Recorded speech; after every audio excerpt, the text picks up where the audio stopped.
Hi, welcome to SSR again. Today we'll just do a quick video on how to do a factory reset on the DVR.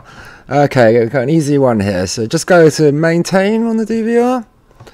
Great. Now on the left hand side click on manager, and at the top tab bars go to defaults.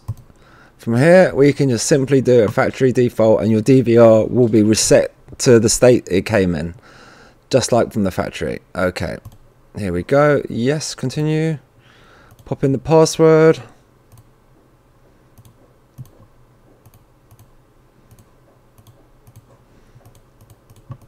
Okay, and there we go. It's going to reset itself and you can start all over again.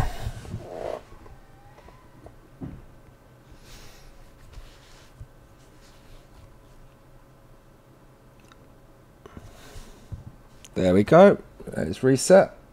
And yep, if you want to learn how to set the DVR up, we have a video on how to set the DVR up as well. So thank you and catch you next time.